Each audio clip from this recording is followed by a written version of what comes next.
Sí, ahora hablamos, dale. Ningún problema.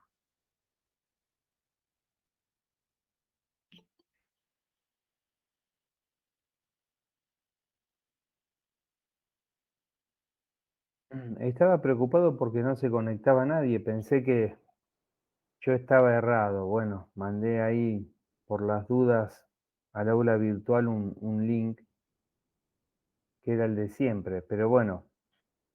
em,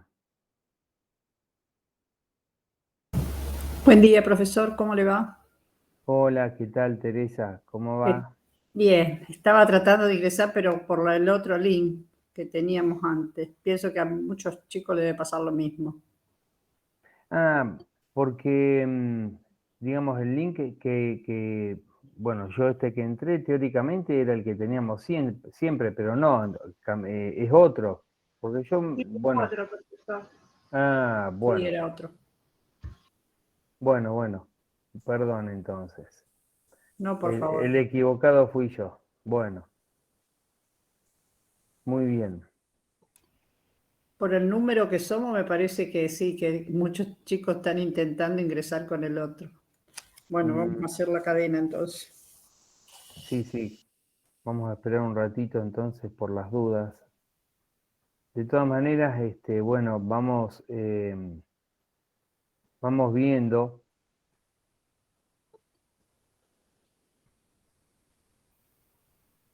Me parecía raro, digo, o me equivoqué yo, se ve que sí, me equivoqué yo, evidentemente. Bueno, era un MIT que quizás sea de otro cuatrimestre, entonces se me traspapeló. Bueno, Mientras a ver, esperamos un ratito, profesor, así sí, seguramente sí. van a ingresar más chicos. Sí, sí. Pregunta, ¿el examen a qué hora es?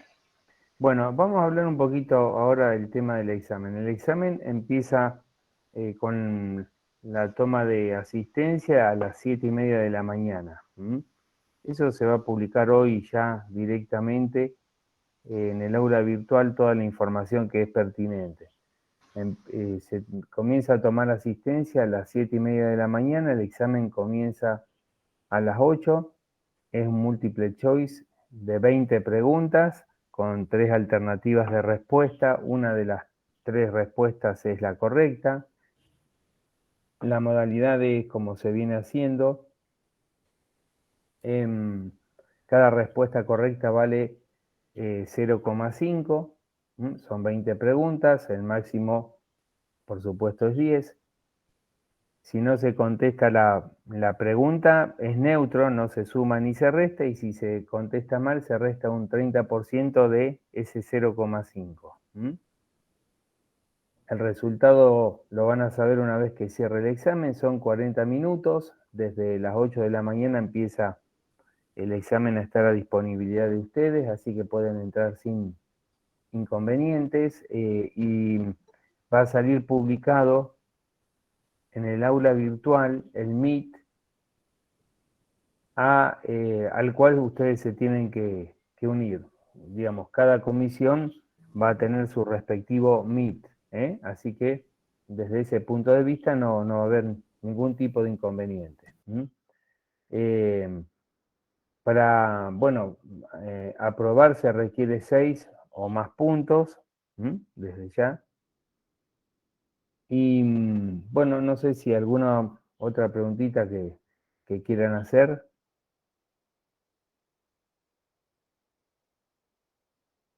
Dana, respondí lo que me preguntaste. ¿Hay alguna otra duda? O sea que a las 7 ingresamos. No. 7:30. Ah, perfecto. Bueno, y otra pregunta. En el mismo Meet, creo que dijo que van a estar los resultados. ¿Usted lo puede leer?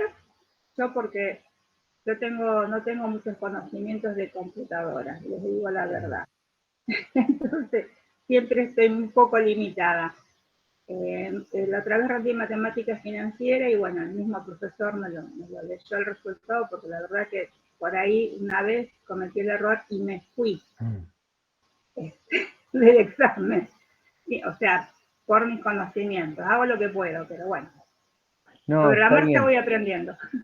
No, está bien, todos vamos aprendiendo. así que ninguno sabe absolutamente todo, ni mucho menos, ¿no? Especialmente con las nuevas tecnologías, yo creo que todos ustedes, los chicos, saben más que nosotros, que ya tenemos unos años más.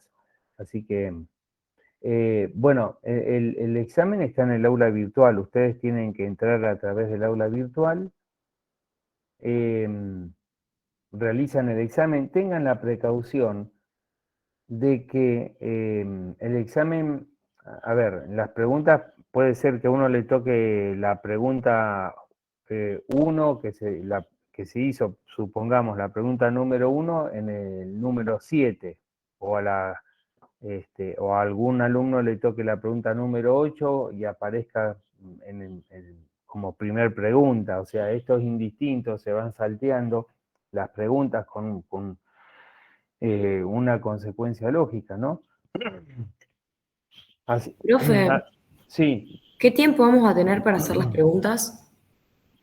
40 minutos, 40 minutos. Desde que ingresan son 40 minutos.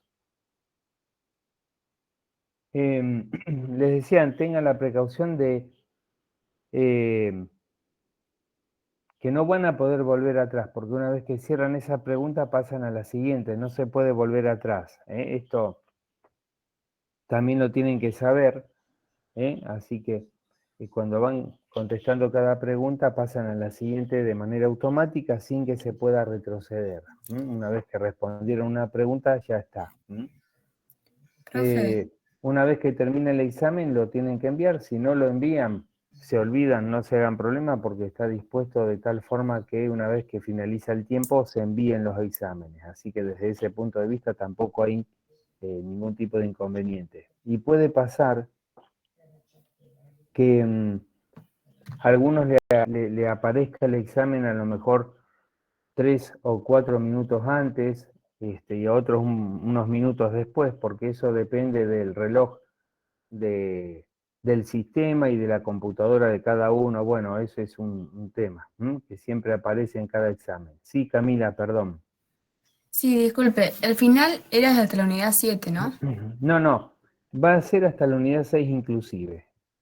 Pero Porque porque anoche yo hablé con el profesor Lisandro Rienzi y me dijo que era hasta las 7, que hoy usted la iba a dar, por eso sí, la está duda. bien, esa era la instrucción. Lo que pasa que como en realidad hay algunos que dieron más o menos y no llegaron a dar bien la unidad 7, nosotros estamos en ese tema también, así que va a entrar hasta la unidad 6 inclusive.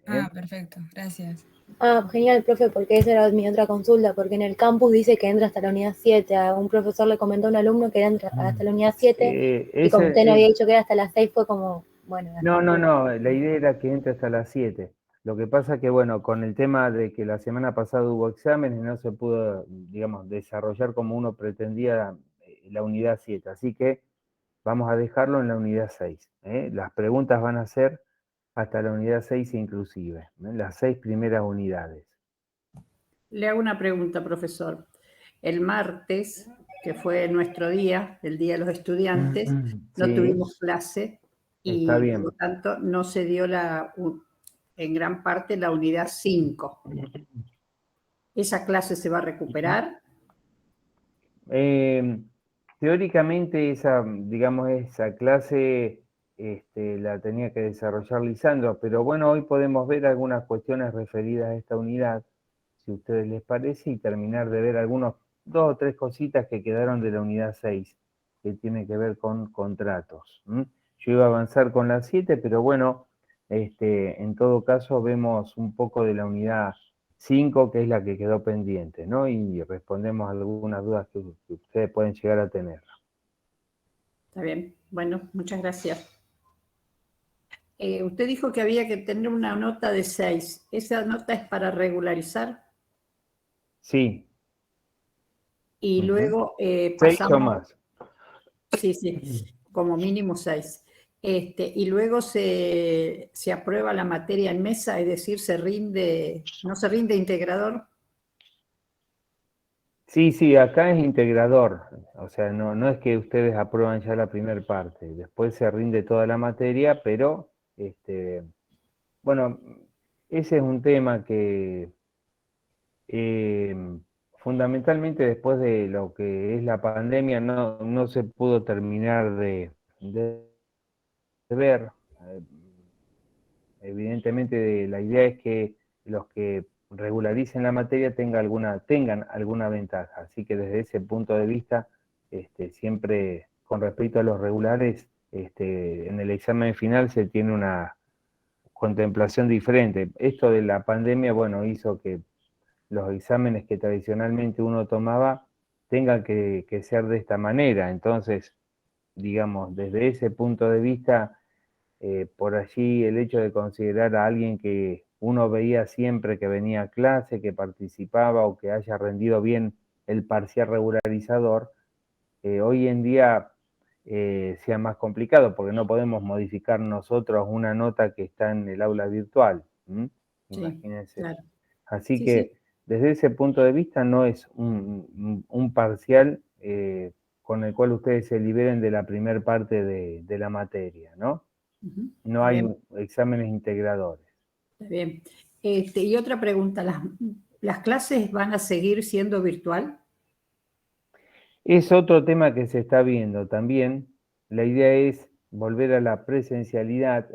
Nosotros estamos pendientes de lo que, digamos, las instrucciones que dé, en todo caso, la universidad en general y también la facultad, porque depende de la cantidad de alumnos que haya, dependerá también de las alternativas y posibilidades que brinde cada facultad en cuanto a brindar un espacio que sea necesario para que, bueno, lógicamente todos nos cuidemos y se evite algún tipo de contagio. Así que habrá que ver. Por ahora van a seguir así y posiblemente un poquito más adelante hagamos algunas clases virtuales. Sí, la idea es que los exámenes de diciembre ya sean exámenes presenciales. Está bien. No, le consulto porque me tengo que organizar. Yo vivo cerca de La Plata y para ir a Rosario. Ah, claro. Porque No, yo no, curso bueno, en San ese es Nicolás. claro, ese es otro tema que también nosotros hemos evaluado, porque hay muchas personas que están cursando de esta manera, de manera Sí, virtual, y cambiar, digamos, lo que se venía haciendo ahora, cuando ya estamos en la mitad del programa, del desarrollo de la materia y todo eso, implica, por supuesto, un cambio muy importante que muchos por supuesto no lo podrán hacer, ¿no? Por claro. diferentes circunstancias. Así que Esa. la idea, por eso, es tratar de seguir lo más posible de esta manera. Sí, Calculen ustedes que ya estamos casi en octubre, o sea que nos queda un mes y medio más o menos. exacto. Bueno, 2 meses, un poquito menos de 2 meses, pero bueno, cambiar ahora no tendría demasiado sentido desde ese punto de vista. Sí, y Creo además yo que veo que mucha gente volvió a estudiar a raíz de tener la posibilidad de hacerlo así en forma virtual. Y en cambio, porque por trabajo, por lo que sea, no puede concurrir a las clases sí, presenciales. es cierto, es verdad, es cierto. Bueno, muchas gracias. No, de nada. Bueno, ¿alguna otra duda, alguna otra pregunta que quieran hacer respecto a este tema del examen? El recuperatorio, va a haber un recuperatorio, será el lunes 4 de octubre, así que con el mismo horario, la misma modalidad, las mismas características.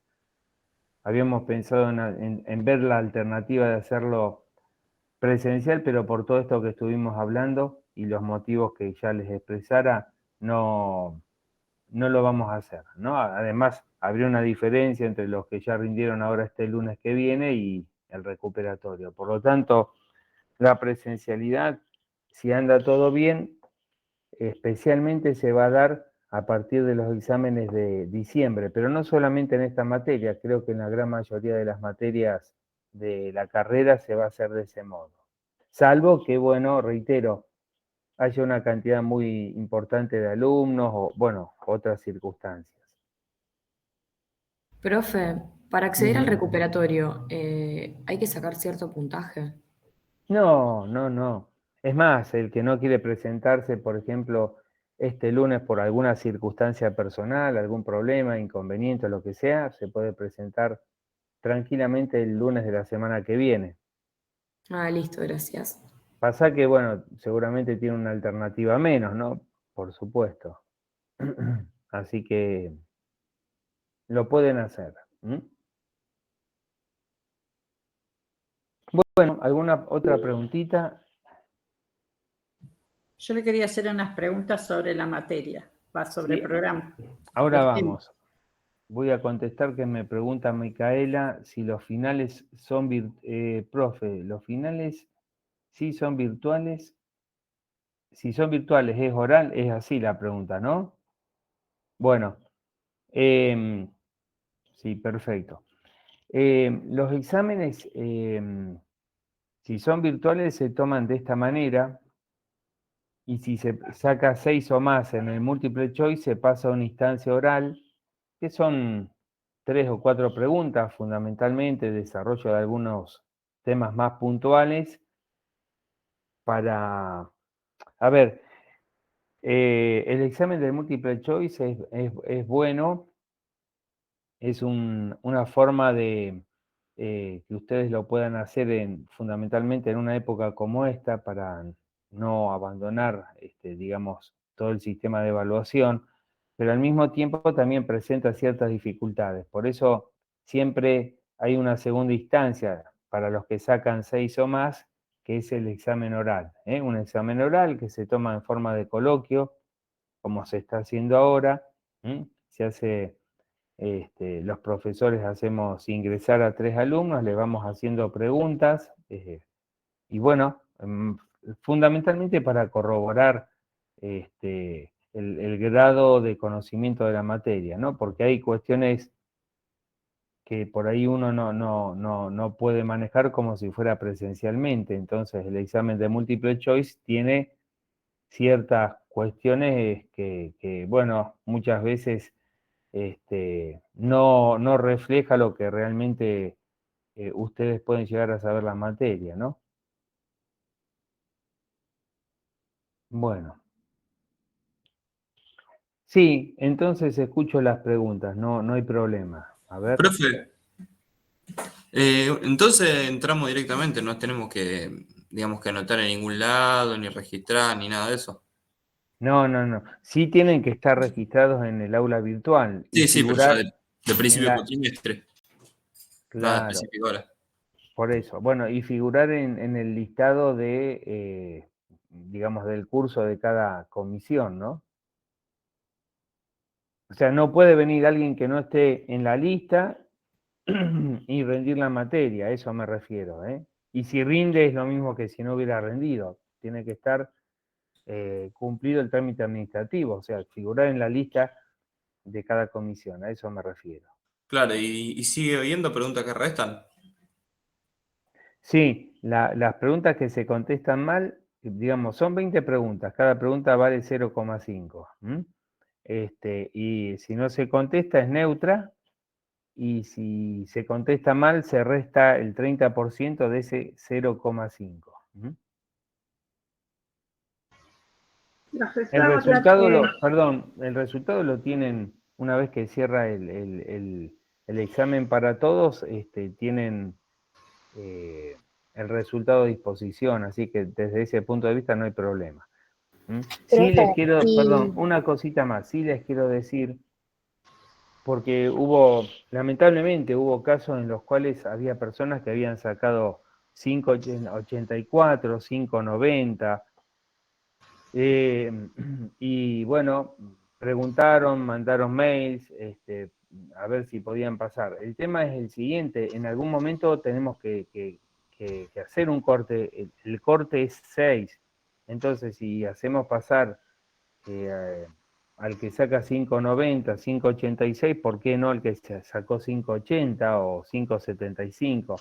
Así que desde ese punto de vista, el examen es totalmente objetivo, el resultado se saca de manera instantánea por parte del sistema, nosotros no intervenimos en ese tema, por lo tanto, la pauta es que saquen 6 o más de 6.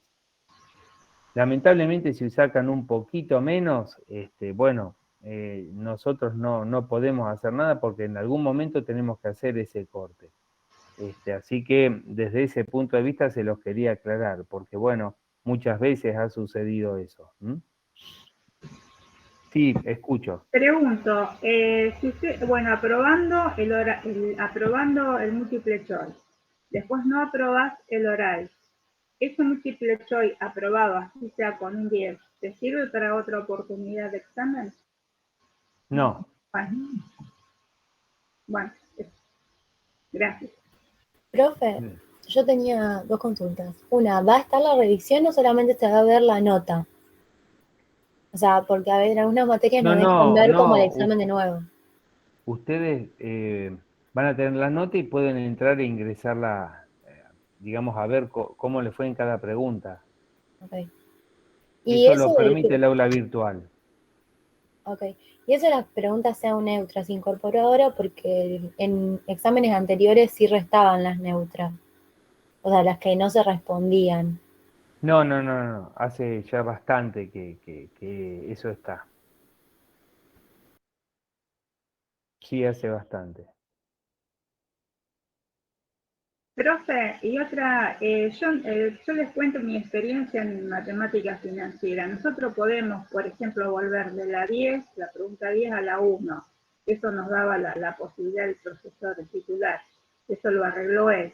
Cosa que por ahí, qué sé yo, por ahí no podíamos, en ese momento, por los nervios, por lo que sea, no lo sabíamos. Y después a lo mejor podíamos volver y contestar. Esa es la posibilidad que nos daban ahí. Pero no sé, es un programa, yo no entiendo de tecnología, pero lo arregló todo, cosa que de la 1 podíamos ir a la 10, de la 10 no sé, a la 5. Sí, no, bueno, la modalidad que nosotros elegimos es esta, por una cuestión de que ustedes tienen un término determinado, un tiempo determinado, y porque hay cuestiones que nosotros no podemos controlar ni manejar. Ya incluso con el examen de múltiple choice hay cuestiones que nosotros no podemos controlar ni manejar. Así que no se puede hacer de esa manera. Porque si no ya sería un examen abierto, otro tipo de modalidad de examen, que no es el de múltiple choice, si no sería muy fácil. O sea, hay cuestiones que no hay forma de manejarlo. Nosotros no Es sabemos qué teoría, pasa del otro lado. teoría tuvimos con múltiple choice, con matemática financiera, porque es una parte teórica y otra parte es la práctica. En teoría teníamos... Y cada cátedra elige la forma y la modalidad que cree pertinente. Está bien. Sí, está bien. O sea, no digo que sea peor ni mejor, simplemente es diferente. Cada una de las materias también tiene características propias y bueno, desde ese punto de vista me parece prudente que cada una de esas cátedras elija y decida la manera más conveniente de evaluar.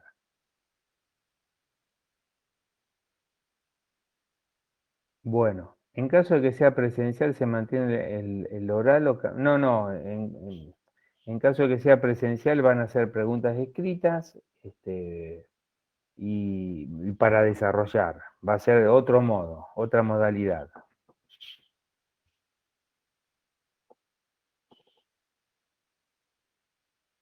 Bueno, muy bien. ¿Alguna otra pregunta o duda? ¿No?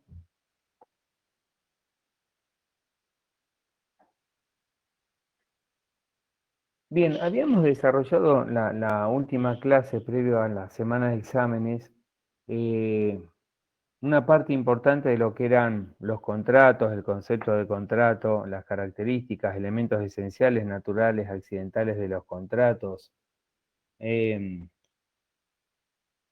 ¿Cuáles eran las características respecto de la obligación de saneamiento? En este punto de vista habíamos visto lo que eran los vicios redivitorios o vicios ocultos, cuando había una adquisición de un bien a título oneroso. Desde esta óptica, es importante tener presente que esos vicios ocultos deben ser preexistentes al momento de realizar la adquisición de ese bien a título oneroso, que deben ser de tal importancia que el comprador adquirente de ese bien no lo hubiera comprado si hubiese conocido las condiciones en las cuales se encontraba ese bien, o hubiera variado sustancialmente el precio que terminó pagando por el mismo.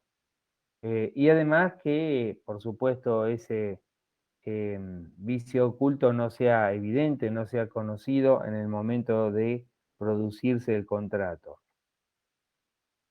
Y habíamos visto lo que era también la evicción. Fundamentalmente, cuando hablamos de evicción, recuerden, nos estamos refiriendo especialmente a aquellas situaciones en las cuales el titular de un derecho que lo transfiere garantiza que ese derecho le corresponde.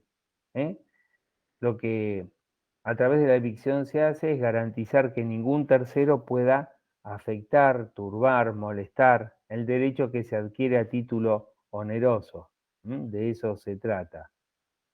Esa garantía de evicción entonces la tienen que dar todos los anteriores titulares, propietarios o legítimos tenedores o poseedores de determinados bienes que se transfieren. Esto lo habíamos visto la clase pasada, habíamos hablado un poco también del tema de seña y arras, la forma de interpretar los contratos que también están establecidas en el código. Quiero saber si ustedes leyeron algo, si tenían alguna duda, alguna pregunta sobre esta parte que habíamos dado la clase anterior.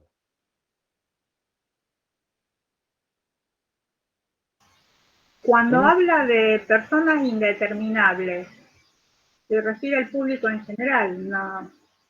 Personas indeterminadas es cuando hay una oferta que se dirige al público en general. Básicamente de eso se trata, sí.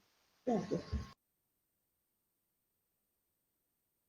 Tengan en cuenta también que el Código Civil y Comercial tiene una serie de principios generales que protegen fundamentalmente la buena fe, que protegen la actuación de los diferentes intérpretes y actores en el ámbito comercial especialmente, basados, como les decía, en el principio de la buena fe mercantil.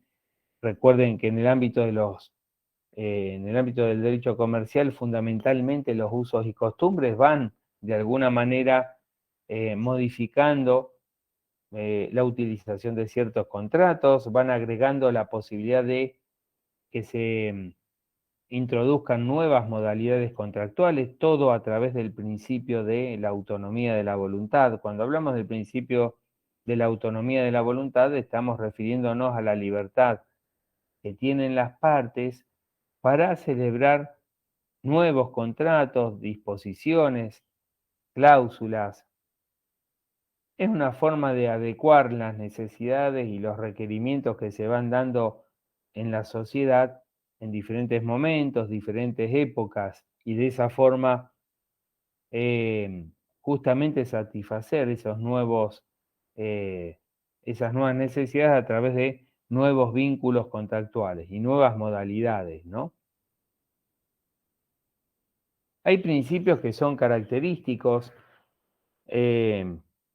institutos que ya estaban regulados en el Código Civil anteriormente y que se aplicaban lógicamente al ámbito comercial.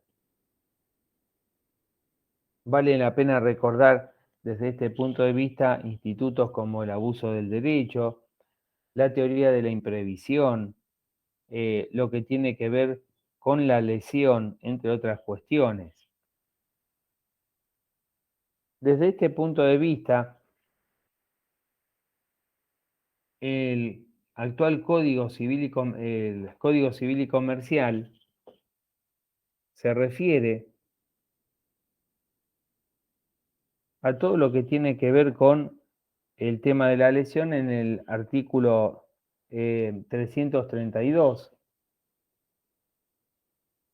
Fíjense si tienen el código.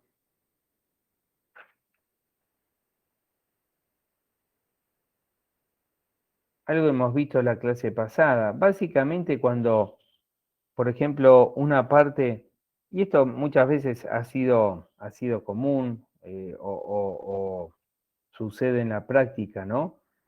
Piensen ustedes, por ejemplo, cuando una persona de alguna manera, teniendo en cuenta las circunstancias del caso, se aprovecha, por ejemplo, de una persona mayor que no tiene herederos, que vive solo, y esa persona lo que hace es, de alguna manera, aprovecharse de la necesidad, aprovecharse de la debilidad psíquica o de los problemas propios de la vejez que puede llegar a tener una persona, no, no tiene el mismo posiblemente discernimiento que tenía cuando era más joven, etcétera, ¿no? Por ejemplo, en ese caso podría suceder de que una persona le termine comprando un inmueble a un valor irrisorio, un valor inexistente prácticamente, y en esa circunstancia se haría evidente esto de la teoría de la lesión. Básicamente la teoría de la lesión tiene que ver cuando una parte se aprovecha de la necesidad, de la debilidad psicológica, de la inexperiencia que tiene la otra parte para celebrar determinados contratos. Y se demuestra a partir de la notoria desproporción de prestaciones. Hay una notable diferencia en las prestaciones que las partes puedan llegar a realizar. Por ejemplo,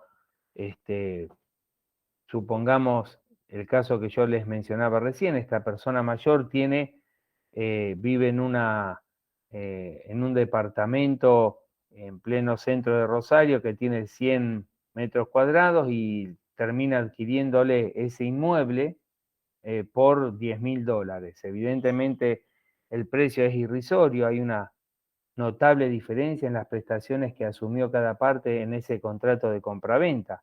Por lo tanto, puede indudablemente llegar a presumirse de que existe una lesión. Desde ese punto de vista, el código es claro, ya lo era anteriormente cuando preveía esta situación el Código Civil que hoy está derogado, y también lo es el actual código.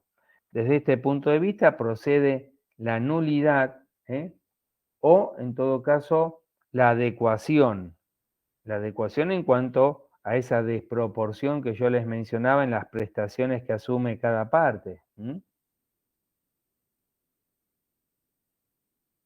En este sentido, se establece que si se demanda la nulidad y la otra parte ofrece adecuar las prestaciones, se tiene que optar por ese segundo aspecto, es decir, se adecuarán las prestaciones a lo que es normal en cuanto a los valores de mercado, de plaza existentes en ese momento y en ese lugar.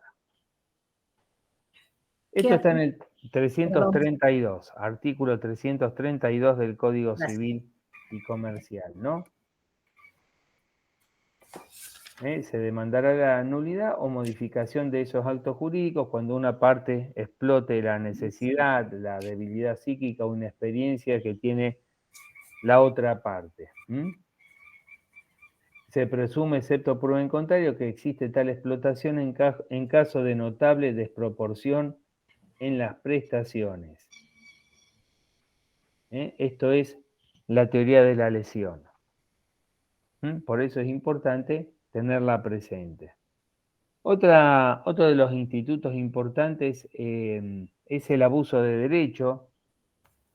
El abuso de derecho se encuentra también, reitero, estos institutos ya estaban previstos en el Código Civil y en el nuevo Código Civil y Comercial también se adoptó esta regulación legal de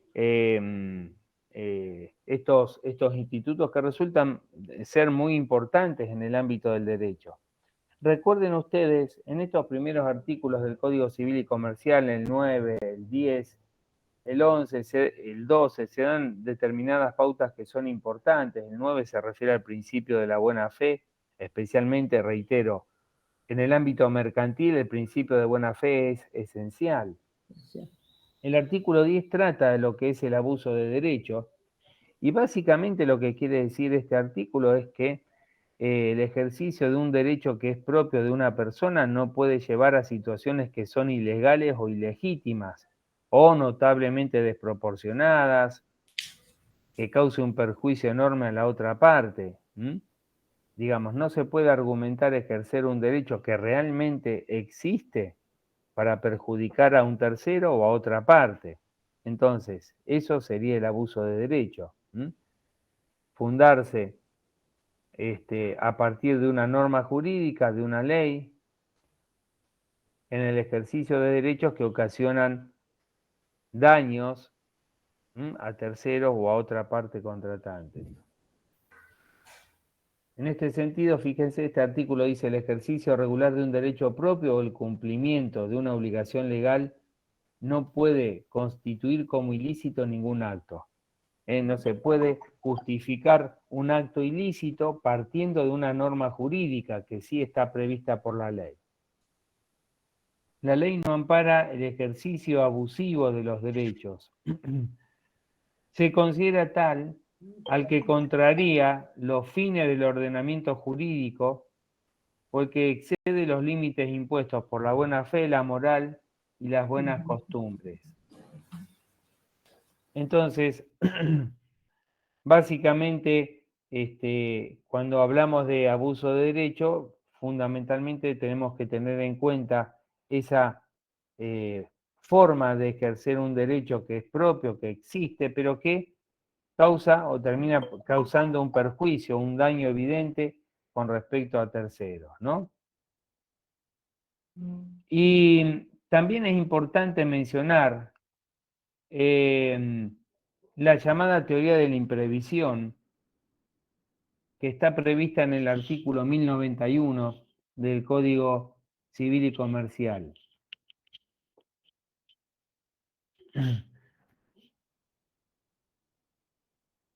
Creo que algo habíamos dicho en la última clase, de todas maneras vale la pena recordar, bueno, más que nada en nuestro país, donde existen cuestiones y variables que son muy a menudo, ¿no? Cuestiones donde, por ejemplo, el valor de la moneda extranjera como el dólar va variando ocasionalmente, saltos importantes, cambios importantes de la cotización o crisis que son bastante profundas y que alteran de un modo o de otro y de manera evidente las condiciones pactadas en cualquier tipo de contratación.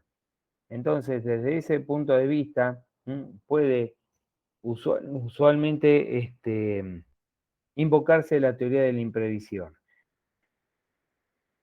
Imagínense ustedes, por ejemplo, que, volviendo a dar como ejemplo un contrato de compraventa, una persona adquiere un terreno en varias cuotas, supongamos en cuotas que va a pagar a lo largo de 5 años, y el segundo año se produce una devaluación muy importante,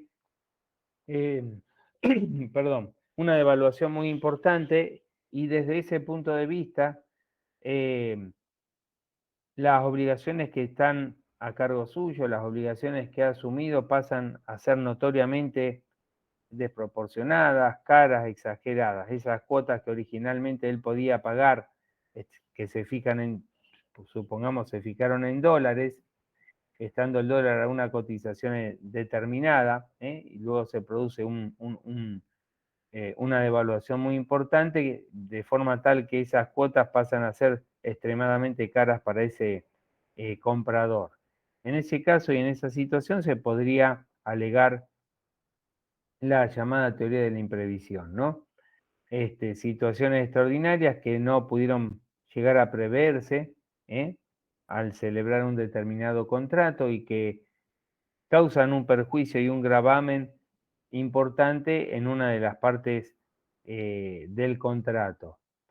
Siempre la jurisprudencia en este sentido ha sido tratar de adecuar esa situación, fundamentalmente basándose en la teoría de lo que se denomina el esfuerzo compartido, la teoría del esfuerzo compartido, es decir, por decirlo de alguna manera, renunciando un poco cada parte para poder llegar a un acuerdo y así cumplir el contrato que originariamente se había pactado, ¿no?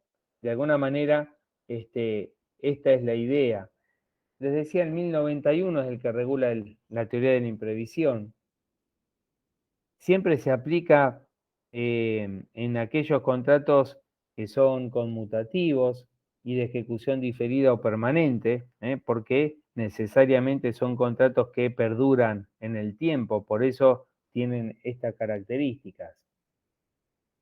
Si en un contrato conmutativo de ejecución diferida o permanente la prestación a cargo de una de las partes se torna excesivamente onerosa por una alteración extraordinaria de las circunstancias existentes al tiempo de su celebración, sobrevenida por causas ajenas a las partes y al riesgo asumido por la que es afectada, ésta tiene derecho a plantear extrajudicialmente o pedir ante un juez, por acción o como excepción, la resolución total o parcial del contrato o su adecuación. Evidentemente estamos hablando siempre de causas que son extraordinarias, causas que son ajenas, que no se pudieron prever, por eso se llama teoría de la imprevisión, causas que no se pudieron prever antes o en el momento de la celebración del contrato, que las partes no tenían de ninguna manera a la vista, y bueno, justamente lo que hacen es tornar excesivamente onerosa una de las prestaciones a cargo de una de las partes. Entonces, a partir de esta situación se puede solicitar la resolución total o parcial del contrato o, como les decía recién en su caso, solicitar la adecuación.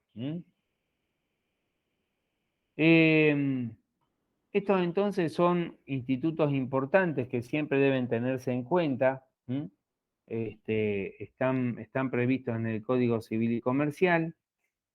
Vale la pena también mencionar, y esto no me acuerdo si lo habíamos dado, el tema de la facultad de resolución de contrato, también denominado anteriormente pacto comisorio.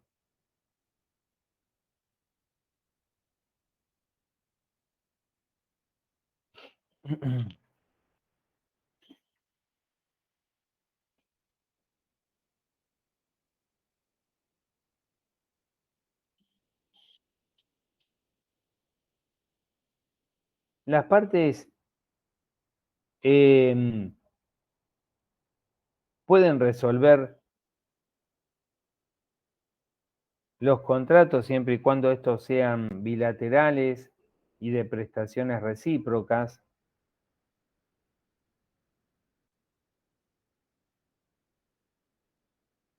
Cuando una de ellas haya cumplido con las prestaciones que estaba a su cargo,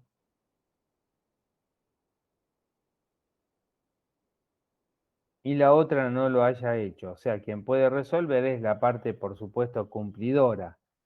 Cuando hablamos de contratos bilaterales, contratos que tienen prestaciones recíprocas,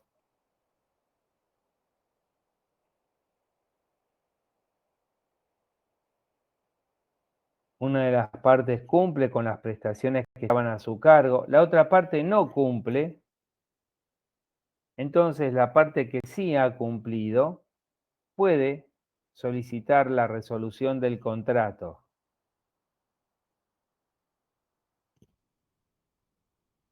Esa resolución podrá ser total o parcial.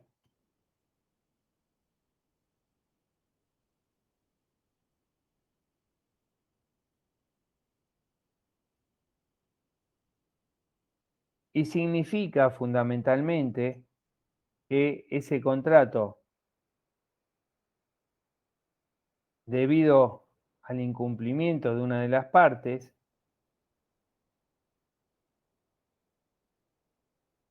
quede sin efecto en relación al futuro. Las prestaciones que hasta ese momento se han hecho a las partes quedan firmes y no se ven afectadas en principio.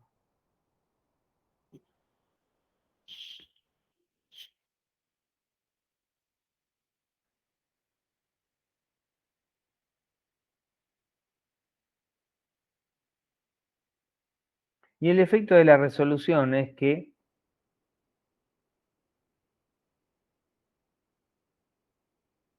se vuelva hacia atrás. De alguna manera, las cosas vuelvan al estado anterior a la celebración del contrato. Reitero, sin que se afecten las prestaciones que hasta ese momento han quedado firmes y que correspondía a cada parte, ¿no? Pero básicamente el objeto de la resolución del contrato es que las cosas vuelvan al estado anterior.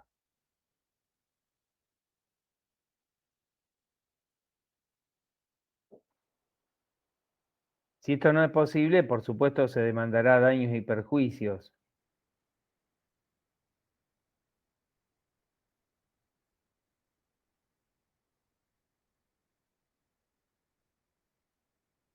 La facultad de resolución puede estar pactada, en cuyo caso figurará de manera expresa en una de las cláusulas del contrato, o puede ser tácita, es decir, en este caso, las partes no lo han previsto, pero el Código Civil y Comercial lo establece de manera expresa. Esto está, fíjense, en el artículo 1086 y 1087.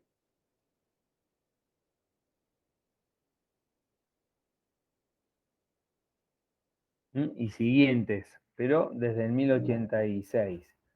La cláusula resolutoria expresa es cuando entonces las partes pactan de manera expresa que se pueda producir la resolución en caso de incumplimiento, que puede ser genérico, general o específico, en ese caso habrá que identificarlo.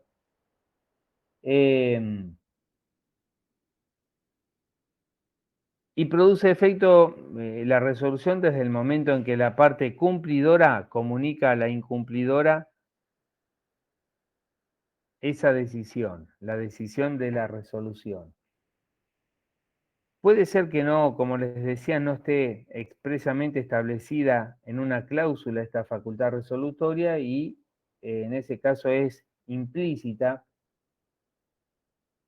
Esto está previsto en el 1087. En los contratos bilaterales la cláusula resolutoria es implícita y queda sujeto a los artículos 1088 y 1089, que son los artículos siguientes.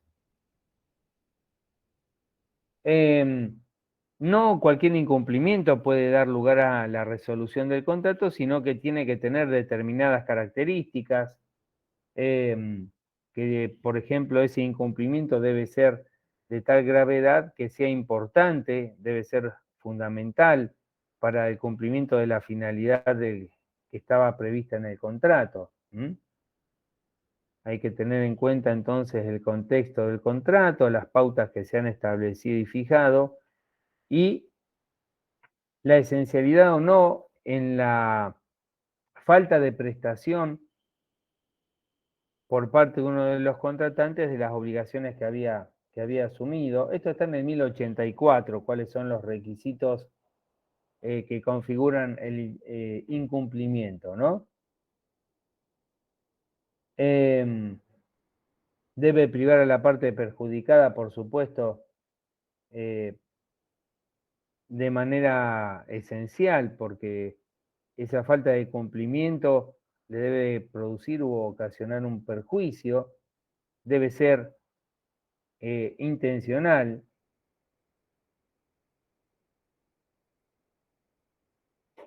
Y estos son los requisitos que establece fundamentalmente el código.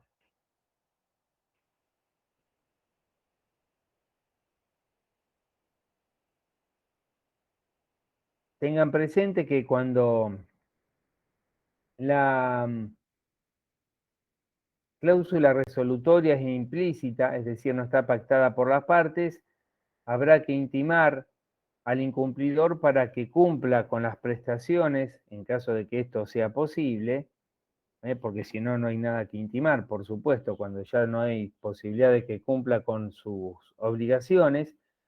Les decía, en el caso de el pacto comisorio, la facultad de resolución implícita, es decir, la que no está prevista en el contrato, lo que hay que hacer por parte de la parte cumplidora es intimar para que se cumpla en el término de 15 días con las prestaciones que estaban a su cargo. Y si no lo hace, queda directamente resuelto el contrato. Ahora, si está previsto en una cláusula contractual, es decir, si la facultad de resolución es expresa, basta con la sola notificación de la parte cumplidora a la incumplidora de la decisión que se tome.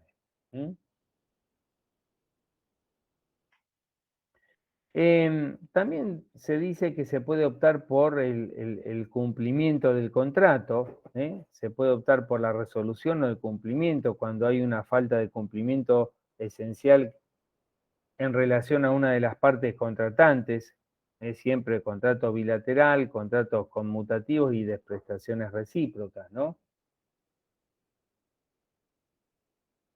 Si se demanda la resolución, después ya no se puede solicitar el cumplimiento, pero sí al revés. Se puede solicitar el cumplimiento de la prestación adeudada y después se puede variar y terminar solicitando la resolución del contrato.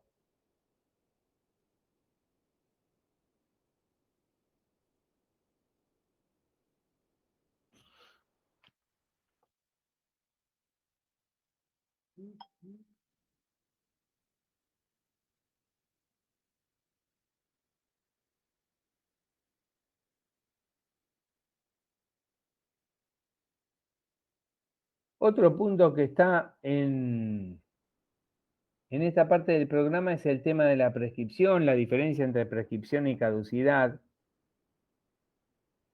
qué significa cada una y las pautas para hacer las diferencias entre ambos institutos. Básicamente los dos, tanto la prescripción como la caducidad, se caracterizan porque el tiempo actúa como una causa extintiva. El tiempo actúa como una causa extintiva, tanto en la prescripción como en la caducidad. O sea, el paso del tiempo hace que no se puedan ejercer determinados derechos que anteriormente sí se podían ejercer. Voy a conectar la computadora porque me estoy quedando sin batería.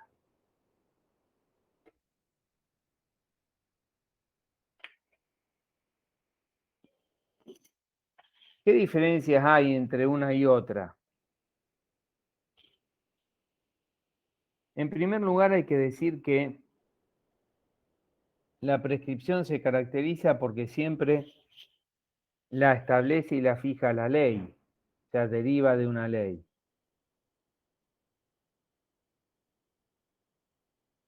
En cambio, la caducidad puede surgir de la ley, puede surgir de una sentencia o puede surgir por acuerdo de partes, incluso de un negocio jurídico unilateral.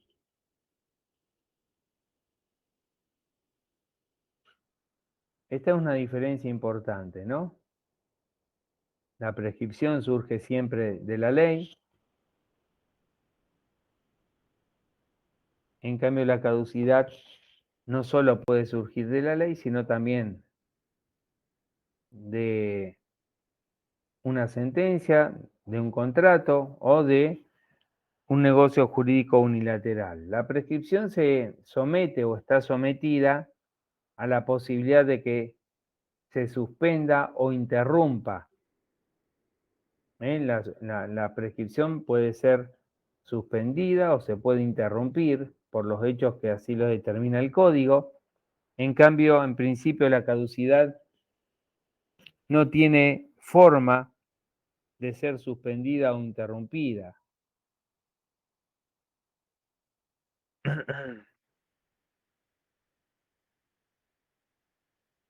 En principio, la prescripción no se puede oponer a los incapaces.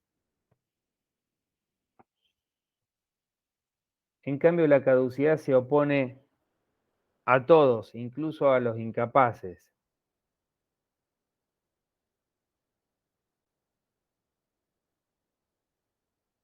Por ejemplo, para mencionar algunos, podría mencionarse que la caducidad se da cuando en el ámbito del derecho del seguro, la ley de seguros exige que se denuncie la ocurrencia del siniestro dentro del término, a la compañía de seguros, ¿no? Dentro del término de 72 horas el hecho. Por ejemplo, en un accidente de tránsito, el asegurado que tiene contratado un seguro de responsabilidad civil tiene la carga de denunciar dentro del término de 72 horas que ha chocado, por ejemplo. Esa es una carga. Si no lo hace, caduca su derecho, es decir, la compañía aseguradora después no pagará la indemnización correspondiente. O, por ejemplo, cuando se establecen 3 días para poder reclamar faltas en la cantidad o vicios en la calidad de cosas vendidas.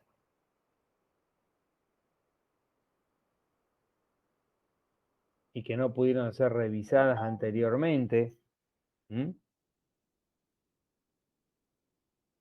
El término de 10 días para reclamar por facturas también es un plazo de caducidad. Profe, una pregunta. Sí. ¿El ejemplo de garantía también sería una caducidad? Por ejemplo, ¿a qué te referís? 6 meses por posible defecto de fábrica. Ah, de las garantías en general cuando Claro, uno claro. compra algo. Sí, también. Exacto. Exactamente, así es. Tal cual. Esas son las principales diferencias entre lo que es la prescripción y la caducidad. Ambas se caracterizan porque hay una pérdida de un derecho que se ha dejado de usar. En el caso de la prescripción, la obligación deja de ser exigible y se transforma en lo que se suele denominar obligación natural. La obligación natural quiere decir que depende de la voluntad del el que está obligado, cumplirla o no cumplirla. No se la pueden exigir jurídicamente, no se puede demandar. Por ejemplo, el pago de algo que ya está prescripto. Si el deudor lo quiere hacer, depende única y exclusivamente de su propia voluntad, pero no se puede demandar judicialmente para poder obtener ese pago.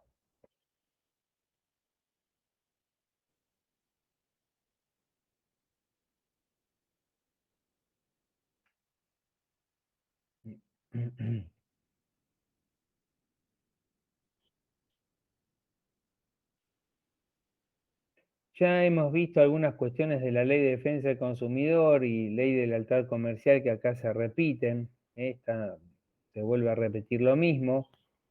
Fundamentalmente en cuanto a la Ley de Lealtad Comercial, recuerden ustedes que la idea fundamental es proteger a los usuarios y a los consumidores también, por supuesto. Hay un estrecho vínculo entre una norma y la otra. Pero la ley de lealtad comercial lo que trata de hacer es fundamentalmente proteger a los usuarios y consumidores, evitando que se induzca error, engaño o confusión con respecto a determinados bienes, productos o prestaciones de servicio que se ofrecen en el ámbito del mercado, ¿no? Esto es especialmente a través de publicidades engañosas que no dicen la totalidad de la información que es necesaria e indispensable, justamente porque hay una intencionalidad de engaño, de llevar al usuario a cometer un error, a confundirse. Por eso es importante esta ley, porque básicamente establece todas estas pautas, pautas que son relativas a la publicidad, pautas relativas a la identificación de bienes, productos o servicios, cómo se deben ofrecer esos bienes, productos o servicios. Esto tiene que ver con, por ejemplo, las características de un bien que se vende o un producto, cuál es su origen, por ejemplo, cuál es el contenido neto, cuál es la composición, fecha de envase, fecha de vencimiento. Todo esto está en la ley de lealtad comercial, que depende de la Secretaría de Comercio de la Nación.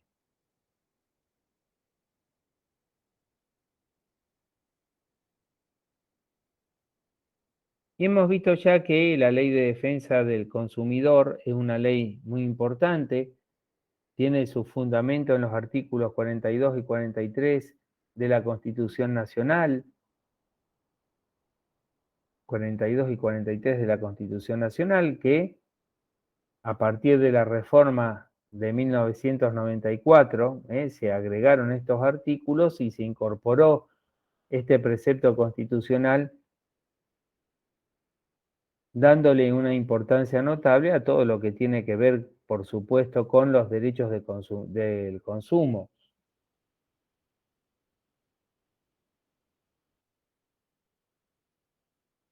La Ley de Defensa del Consumidor, la 24.240, que regula todo este tema con una reforma posterior. Y también la importancia de este tema, de tal manera que incluso se incorporó normas relativas al consumo en los artículos 1092 y siguientes del Código Civil y Comercial. Todo lo que tiene que ver con los contratos, relación de consumo, etcétera, ¿no?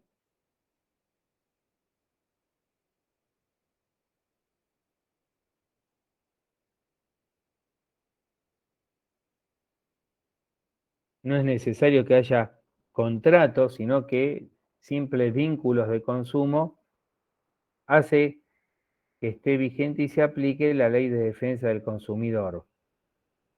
Cualquier persona, sea humana o jurídica,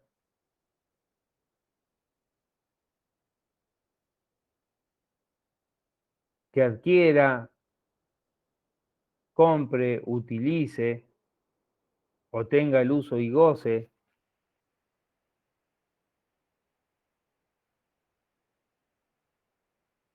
de un determinado bien, de un determinado servicio,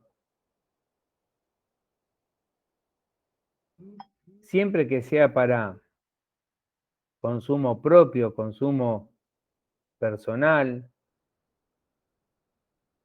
o del grupo familiar o social del que se trate, está protegido por esta normativa, personas humanas y personas jurídicas también. El tema de las personas jurídicas es un tanto más complejo porque recuerden ustedes, la ley de defensa del consumidor también las protege, hay ya jurisprudencia y teoría bastante al respecto, incluso lo establece la propia norma. Por lo tanto, no hay mayores cuestionamientos, pero tengamos en cuenta que cuando una persona jurídica, por ejemplo, una sociedad, adquiere un determinado bien para ser aplicado al proceso productivo de una o de otra manera, en ese caso no puede alegar la vigencia de la Ley de Defensa de la Competencia, no puede alegar la Ley de Defensa de la Competencia, de la Ley de Defensa del Consumidor, porque ese bien, servicio o producto lo está utilizando en el ámbito del proceso productivo y en consecuencia no está protegido por esta norma. Sí, cuando se adquiere o se compra un bien o se adquiere un determinado servicio para consumo propio, para consumo personal, que no esté implicado justamente con la actividad productiva, con el objeto social que tiene esa sociedad. En ese caso podría llegar a alegar la aplicación de la ley de defensa del consumidor.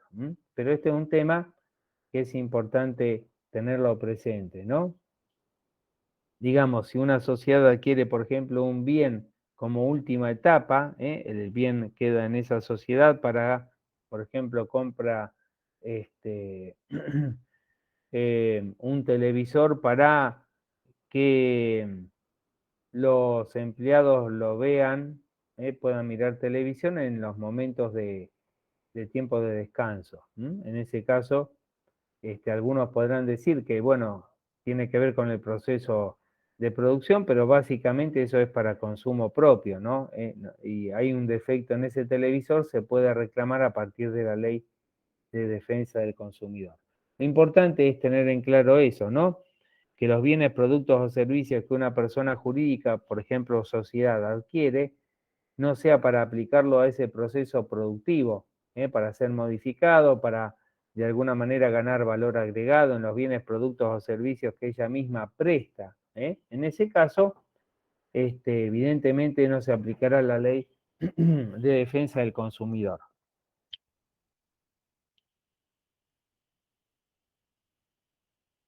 ¿Tienen alguna pregunta sobre esta unidad, la unidad 6? ¿Alguna duda? Profe, yo Sí. tengo una duda con respecto a la interpretación de los contratos cuando nombra las señas o barras. ¿A qué se refiere? La seña o barras es un precio que se suele pagar para asegurar el cumplimiento o la celebración posterior de un contrato. Por ejemplo, una parte que quiere comprar, supongamos también un inmueble, una parte quiere comprar un inmueble cerca de la Facultad de Ciencias Económicas, una persona para que sus hijos vengan a estudiar que no son de la ciudad de Rosario. Entonces se ponen de acuerdo con el vendedor, no pongamos que hay corredor acá porque no tiene demasiado sentido para complicar el tema, se ponen de acuerdo entre comprador y vendedor. Y de esa manera el comprador quiere asegurarse de que se saque de la venta el departamento. Entonces conviene celebrar el pago de una seña. El comprador le paga al vendedor, supongamos que se estipuló el precio en $60.000, y se conviene hacer una seña o arras de $5.000, supongamos. De esa manera el comprador se asegura que el inmueble salga de la venta y se ponen de acuerdo de que el boleto de compra-venta se celebrará o se puede celebrar directamente ahí mismo el boleto de compra-venta entregando como una parte del precio a la seña o barras, esos $5.000 y el resto en el momento en que se celebre la escritura traslativa de dominio. Como es un inmueble, la titularidad también se adquiere con la escritura, la inscripción en el registro general de la propiedad inmueble de esa escritura y la entrega del bien. Entonces, se celebra un boleto de compra-venta, se paga $5.000 y se conviene de que dentro del término de 60 días se celebrará la escritura traslativa de dominio. De esa manera lo que hace el comprador es pagar una suma determinada, en este caso $5.000, que se tiene como cuenta de parte del precio que finalmente se ha convenido, y en signo de ratificación del contrato que se celebra. ¿Mm? Entonces, eso es la seña. La seña, en definitiva, es pagar una parte del precio, es señar algo como tradicionalmente se dice en el lenguaje normal y común, se seña un determinado bien que luego se va a comprar para que tiene la finalidad de ser un principio de cumplimiento y ratificación del contrato que posteriormente se va a celebrar. El Código Civil y Comercial dice que la seña o arras es a cuenta del precio y en signo de ratificación del contrato. Por lo tanto, ese precio se tiene como parte del precio total convenido.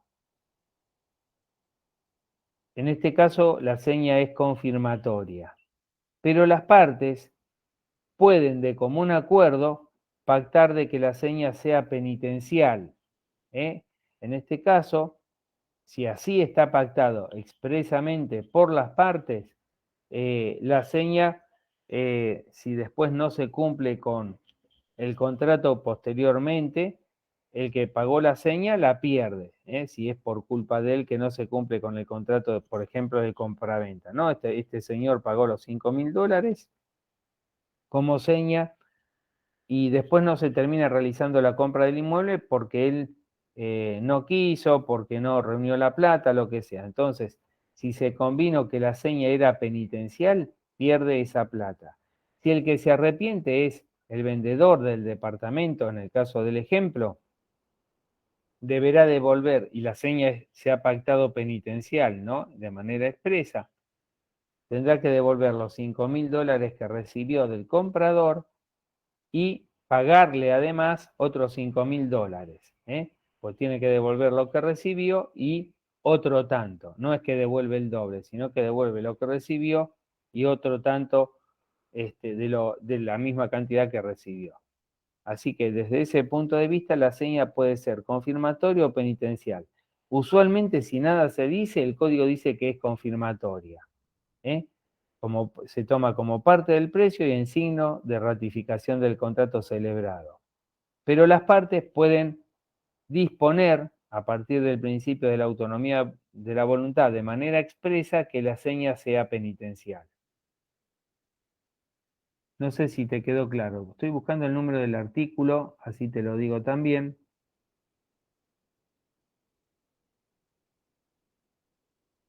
(1059). Gracias, profe, ahí me quedó No. claro.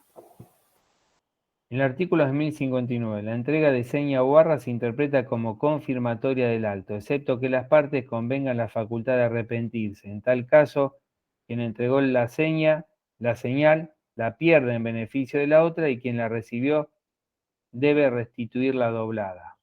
No es que paga el doble, sino que devuelve lo recibido y paga otro tanto, ¿no? Bien.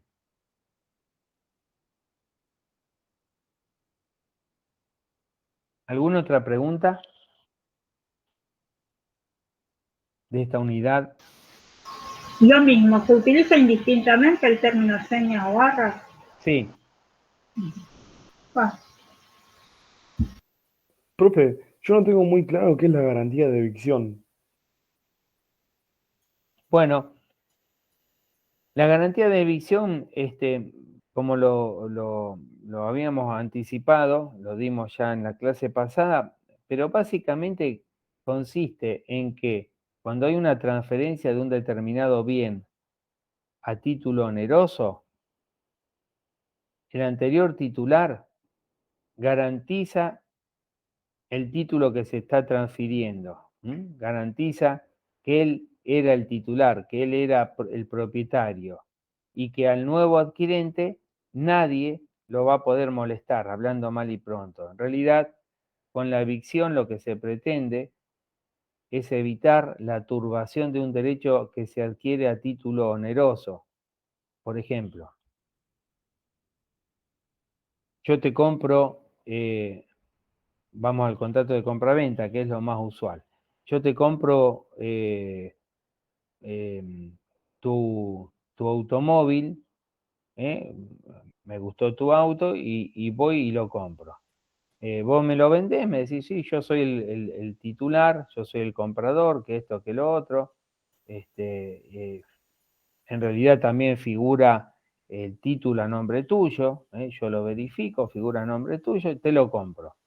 Pero resulta que después aparece otra persona que dice, no, yo el auto, el 50% del auto es mío por tal motivo, porque yo se lo compré anteriormente, en definitiva. Aparece otra persona alegando que tiene también un derecho igual al que vos tenías cuando, en este caso, hiciste la venta. Y en esa situación, el que tiene que responder sos vos. ¿Por qué? Porque estás transfiriendo un bien, asegurando al adquirente, tiene que ser siempre a título oneroso, un contrato a título oneroso, estás asegurando los derechos que estás transmitiendo, que los derechos que transmitís te pertenecen, son tuyos y que nadie tiene un derecho igual o mejor que el tuyo. Y si después aparece otro que reclama un derecho que es exactamente igual al tuyo o mejor que el tuyo, cuando vos pasaría a hiciste ser problema mío. Claro, vos respondés. Listo. Vos Muchas gracias. respondés por evicción, exactamente. Fíjate que el 1033 dice, están obligados al saneamiento por evicción, entre ellos, estamos hablando de las dos obligaciones. Cuando hablamos de obligación de saneamiento, hablamos de vicios redivitorios o vicios ocultos y evicción, ¿no?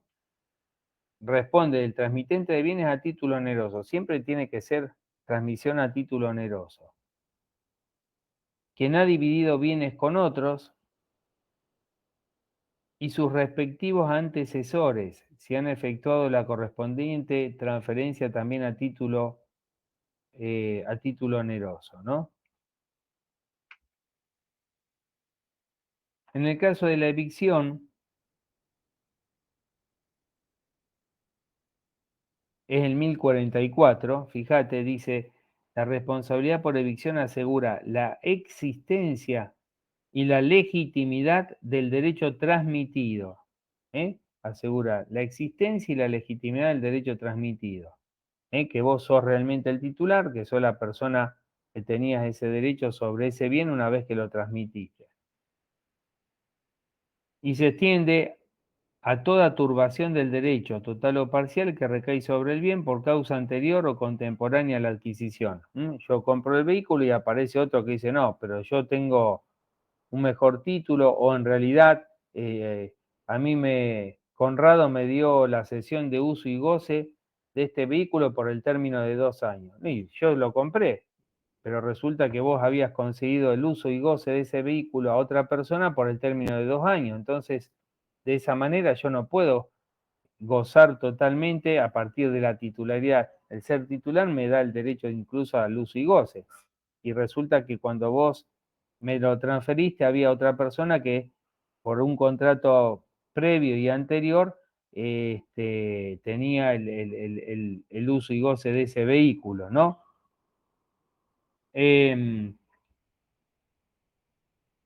Fíjate, también se responde por los reclamos de terceros fundados en derechos resultantes de la propiedad intelectual o industrial, excepto si el enajenante se ajustó, bueno, todo lo que tiene que ver con los derechos intelectuales, por ejemplo, marcas, patentes, modelos y diseños industriales, y las turbaciones de hecho causadas por el transmitente. Si vos mismo después venís y me decís, bueno, yo te vendí el auto, pero en realidad no quiero quedármelo lo necesito usar durante un mes y medio porque tengo planificado un viaje, ¿no? Entonces, de alguna manera estás turbando el derecho que estuviste transfiriendo. Bueno, no sé si está claro, Conrado. Sí, quedó claro. Muchas gracias. De nada. Acordate de ese término, turbar un derecho adquirido a título oneroso, ¿no? ¿Alguna otra pregunta, alguna duda?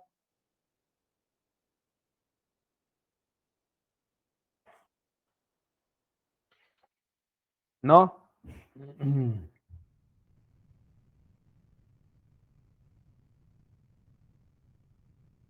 ¿Qué duda tienen o qué pregunta tienen sobre la unidad 5 de bolsas y mercados?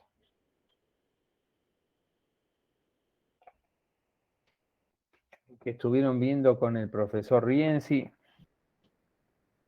A lo mejor hay algún punto que no estaba del todo desarrollado o que tenían alguna duda en especial, alguna pregunta que quieran hacer sobre ese punto.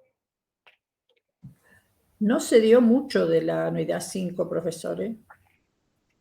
No se dio mucho. No. Bueno. Vamos a ver algunas cosas entonces. Y vamos a ver la ley en la próxima clase.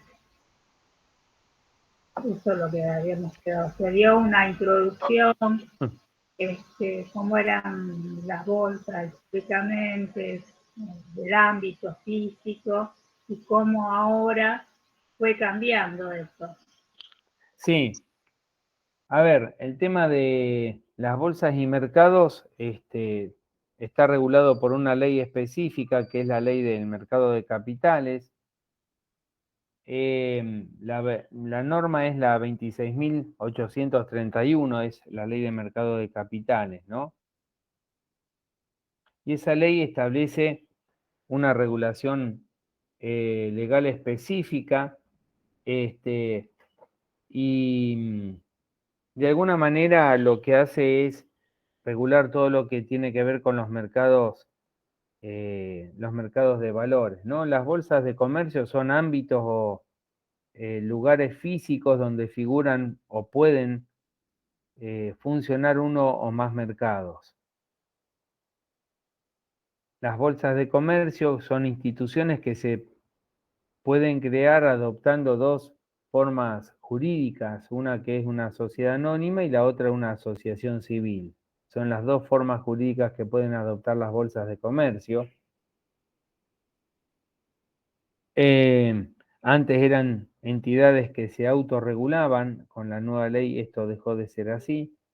Y, por ejemplo, la Bolsa de Comercio de Rosario es una asociación civil en la cual funcionan varios mercados, entre ellos el mercado de valores y el mercado de cereales, que es uno de los más importantes del mundo, porque en el mercado de cereales de Rosario, convengamos, nosotros estamos en una región que se caracteriza por ser productora de cereales y oleaginosas, uno de los principales lugares y regiones del mundo en cuanto a la producción de cereales y oleaginosas. Por lo tanto, básicamente estamos hablando de una importancia notable que tiene la Bolsa de Comercio de Rosario en el aspecto del mercado de cereales, ¿no? Esta ley, la 26.831, establece objetivos y establece en el artículo 2 varias definiciones o conceptos que tienen que ver con la regulación legal que la misma realiza. Cuando habla de mercados, se refiere a los mercados como sociedades anónimas, se pueden constituir como sociedades anónimas.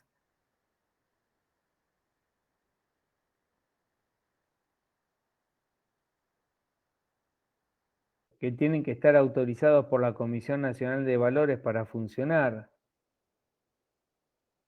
Siempre hablamos del mercado de valores. En el mercado de valores se comercializan títulos públicos o privados. Cuando hablamos de títulos públicos o títulos privados, nos referimos a títulos emitidos por sociedades particulares o privadas que están autorizadas, reitero, por la Comisión Nacional de Valores, que es el órgano de contralor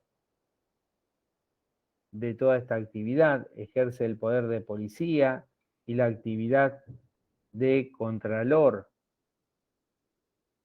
respecto de todo este tema, la Comisión Nacional de Valores. Es una entidad autárquica de carácter nacional que tiene a su cargo el control, el ejercicio del poder de policía y la regulación de todo lo que tiene que ver con el mercado de capitales. Llámese agentes que intervienen, llámese sociedades que emiten títulos, autoriza a las sociedades para emitir títulos valores, autoriza las bolsas de comercio que tienen mercados de valores que funcionan dentro de la misma, entre otras cuestiones. El artículo 2 de esta ley, fíjense, dice que el mercado de capitales es el ámbito donde se ofrecen públicamente valores negociables u otros instrumentos previamente autorizados. ¿Por quién? Por la Comisión Nacional de Valores, ¿no? Y que a través de la negociación por agentes habilitados, el público puede realizar sobre esos valores negociables todo tipo de actos jurídicos. ¿Y qué son los valores negociables? El artículo 2 es largo. En su primera parte establece el concepto de valores negociables, que son, cuando hablamos de valores negociables, hablamos de títulos emitidos en masa, en forma cartular, o todos aquellos valores que de alguna manera están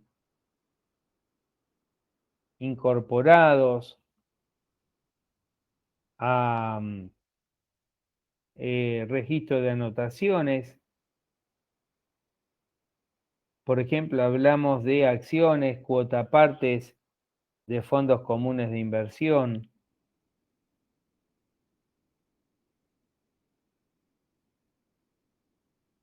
Cualquier otro tipo de valor o contrato que otorgue derechos de crédito, a través de la representación de esos títulos, ¿no? Y que sean homogéneos y otorguen iguales o similares derechos. Por ejemplo, la emisión de obligaciones negociables, emisión de acciones que cotizan en el ámbito del mercado de valores, en las bolsas de comercio.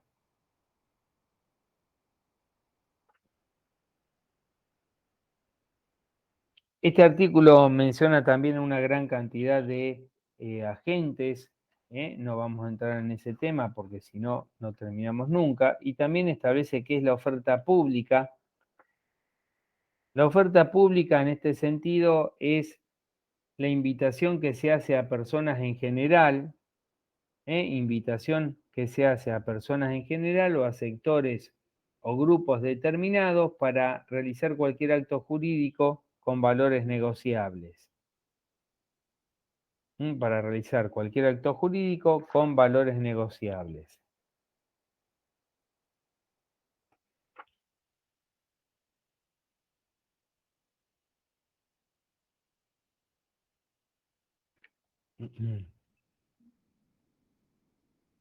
La Comisión Nacional de Valores es el órgano que ejerce la actividad de contralor, es una entidad autárquica de carácter nacional, está radicada, por supuesto, como no puede ser de otra manera, en la Ciudad Autónoma de Buenos Aires, y está integrada por 5 miembros. No vamos a entrar tampoco demasiado en ese tema.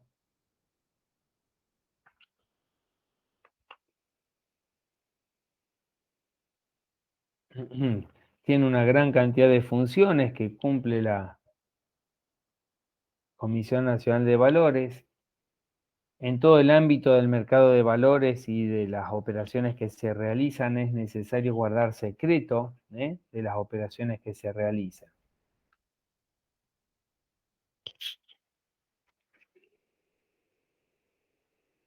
Y 2 o 3 cositas que tienen que ver con el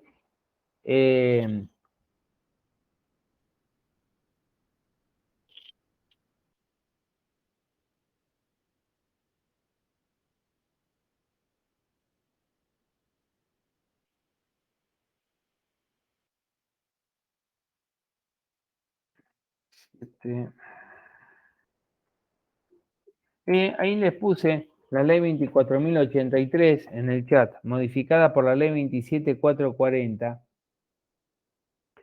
regula lo que son los fondos comunes de inversión. Los fondos comunes de inversión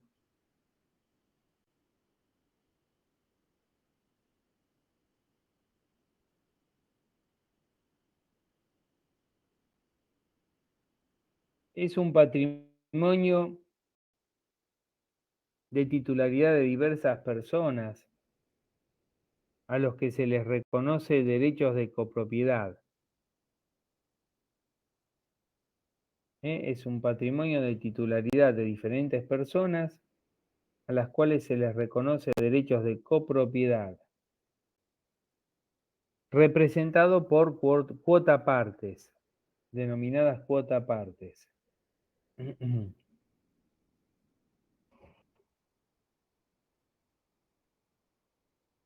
Los fondos comunes de inversión no son sociedades y carecen de personería jurídica. No son sociedades y carecen de personería jurídica.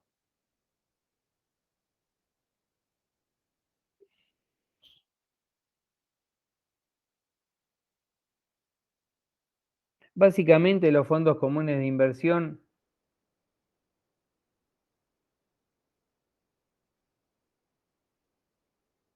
se caracterizan por ser patrimonios que integran pequeños o medianos inversores que no tienen suficiente capital o que no tienen el suficiente conocimiento para realizar este tipo de inversiones. Entonces, lo que se hace es recurrir a un fondo común de inversión. El fondo común de inversión lo que pretende es lograr reunir un capital importante a partir de pequeños inversores que invierten en el mismo, a los que se les reconoce, como recién les decía, un derecho de copropiedad representado por cuota partes. A cada inversor se le otorga la cantidad de cuota partes que corresponda, depende de la inversión que haya realizado en el fondo común de inversión, ¿no? Entonces, esas inversiones que se realizan en el fondo común de inversión son administradas por una sociedad gerente, que es una sociedad anónima que se encarga de la dirección y administración del fondo común de inversión y que está a cargo de profesionales que conocen la materia, son expertos en la materia, garantizan por lo tanto un trato seguro de ese capital, siendo la característica esencial la diversificación en la inversión. Se diversifica la inversión. Esta diversificación tiene que ver con la idea de disminuir el riesgo. Los fondos comunes de inversión invierten de manera diversificada. Esto quiere decir que se invierte un porcentaje del total del fondo común de inversión en oro, un porcentaje en plazo fijo, un porcentaje en moneda extranjera, un porcentaje en acciones, un porcentaje en títulos públicos, un porcentaje en opciones. En definitiva, la inversión es variada, diversificada, con el objetivo de reducir el riesgo a lo mínimo posible. Básicamente se suele garantizar una rentabilidad que quizás no sea tan importante, porque acá lo que se tiene más en cuenta es evitar o disminuir el riesgo al máximo y garantizar una rentabilidad. Entonces, cuando uno invierte en una sola cosa o en un solo bien o producto, el riesgo suele ser mayor. Cuando hay una inversión que es bien diversificada, llevada a cabo por profesionales que conocen el tema, como es los integrantes de la sociedad gerente, de alguna forma lo que se hace es garantizar esa rentabilidad. Además de la sociedad gerente, hay una sociedad depositaria que es la que se encarga de controlar a la sociedad gerente, por eso no puede haber vínculos entre una y otra. La sociedad depositaria, que lleva un registro de los cuotapartistas, paga los rescates, etcétera, ¿no? ¿La sociedad depositaria está a cargo de la Comisión Nacional de Valores o no? No, ¿No? no, es una sociedad independiente, Ah, listo. pero sí todo lo controla la Comisión Nacional de Valores.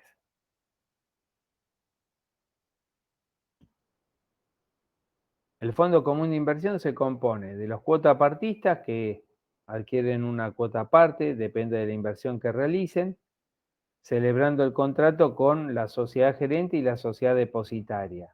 La sociedad gerente administra y dirige el Fondo Común de Inversión, la sociedad depositaria realiza el control, tiene un registro de todos los cuotapartistas, allí se realizan los depósitos pertinentes y paga los rescates cuando un cuotapartista quiere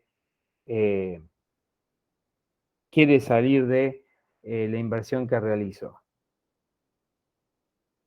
Los fondos comunes pueden ser abiertos o cerrados. Los abiertos no tienen límite de capitalización y se puede salir en cualquier momento que así se disponga por parte del cuotapartista, salvo puede que haya un tiempo mínimo que esté expresamente establecido mediante el cual no se pueda salir. Y los fondos comunes de inversión pueden ser cerrados también, abiertos o cerrados. Y los cerrados tiene una cantidad fija de cuotapartistas o de cuotapartes y que la persona que invierte después tendrá que vender esas cuotapartes en el mercado. Por eso en los fondos comunes de inversión cerrados se debe tener oferta pública de los títulos, ¿no? De las cuotapartes. Además, cada cuotapartista debe recibir un reglamento de gestión que establece todas las pautas reglamentarias referidas al Fondo Común de Inversión, ¿no? Y que es el que rige las relaciones entre los cuotapartistas, la sociedad gerente y la sociedad depositaria. Esas son las principales características de lo que es el Fondo Común de Inversión. Bueno, si tienen alguna pregunta puntual, básicamente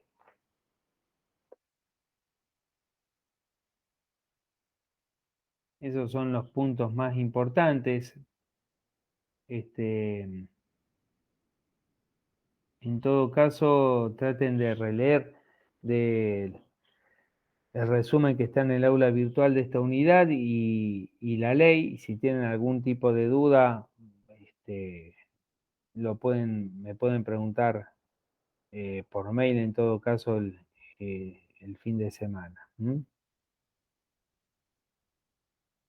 Bueno, chicos, no los quiero entretener más. Si tienen alguna pregunta, las escucho, las inquietudes, y si no, nos vemos el lunes, si anda todo bien. La semana que viene sí hay clases, ¿no? El lunes no hay clase por el examen, pero los que, digamos, los que tendrían clases el lunes no tienen clases. Pero los demás días es normal.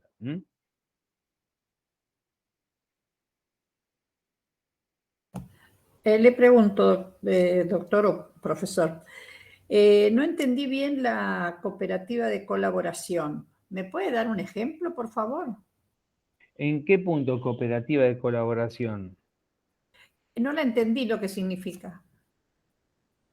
¿En dónde? ¿En qué parte? Perdón, ¿en qué unidad me dice usted? Sí, para ubicarme. Está bien, no, creo que la unidad 2. Es UTE, que es para hacer la cooperativa, para formar los consorcios de cooperación, de colaboración. Exacto. Sí. Con un ejemplo yo ya me ubico, por favor. Bien. Sí, esto está en los contratos de colaboración empresaria. Sí. Esto está un poco más adelante, me parece, o yo estoy confundido. A ver. No, me parece que es cuando hablamos de las sociedades que las UTE, que son Sí, la Unión Transitoria de Empresas, eso. digamos, es el agrupamiento de dos o más sociedades que tienen por objeto la realización de una obra, prestación de un servicio o suministro concreto por un tiempo determinado, que es el necesario para prestar ese servicio, realizar la obra o prestar el suministro concreto. Sí. Las agrupaciones de colaboración, todo lo que tiene que ver con los contratos de colaboración empresaria, especialmente agrupaciones de colaboración, tienen que ver con la agrupación de dos o más sociedades con el fin de mejorar los procesos productivos o beneficiar la producción de determinados bienes o prestaciones de servicio a menor costo, sin que tenga por objeto principal obtener un beneficio económico, sino que el objetivo principal, el objetivo económico podrá o no producirse, pero básicamente el objetivo primordial es mejorar el proceso productivo, mejorar las prestaciones de determinados servicios, y para eso se unen esas empresas, justamente para obtener un mejor resultado en determinado proceso, determinada actividad, determinada prestación de servicio. Ese es el objetivo fundamental, no el económico de manera directa, sino que el objetivo es este otro. De alguna forma lograr una mejor prestación de servicio, una mejor producción de bienes, disminuir el costo en ese proceso productivo, complementarse mejor para obtener menores costos en la producción e intercambio de bienes, productos o servicios, etc. Básicamente esa es la idea, obtener mejoras y no directamente un beneficio económico. Exacto, otro tipo de beneficio. Sí, no, digamos, la intención primordial no es obtener un beneficio económico a partir de esa unión. Está. Bueno, era eso. Gracias. De nada. Bueno, muy bien. Nos vemos la semana que viene. Que tengan buen fin de semana. Chao, profe, gracias. Gracias. Hasta luego. Gracias. Chao, profe, nos vemos. Gracias. Hasta luego.